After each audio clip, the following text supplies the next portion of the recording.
Good morning, this is Mrs. Boots, and we're going to talk about how to find our sine, cosine, and tangent from the unit circle. So if I am asking you for an angle, how would you know what the sine, cosine, or tangent is?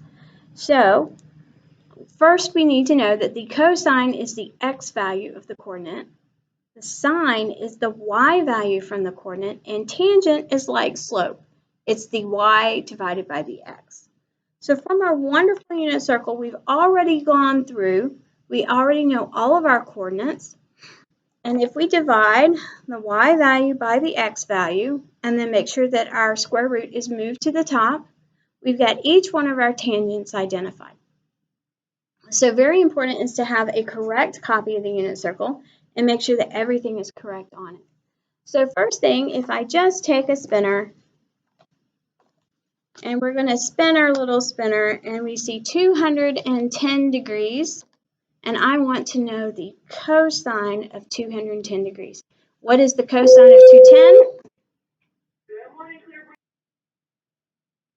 I apologize for the interruption. So we are looking for the cosine of 210 degrees. The first thing we're going to do is find 210 degrees on our unit circle, and then we know that the cosine value is the x value. So the x value of the coordinate for 210 degrees would be negative square root 3 divided by 2. That would be our cosine. We can do this in degrees. We can also do it in radians. So if I were to take a spinner just for kicks and giggles, and I'm going to go with 11 pi over 6. So on my unit circle, I need to find 11 pi over 6. So 11 pi over 6, right down here in quadrant 4 is 11 pi over 6. And now let's see which trig function we want. We want the sine value. The sine value is the x. No. Oh, don't do that. The sine value is the y. So for 11 pi over 6, my y value is negative 1/2.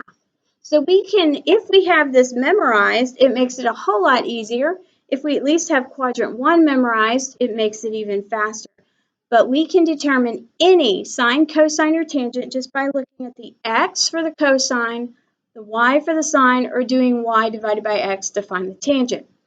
It doesn't matter if the angle is in degrees or if it's in radians. Great job, guys.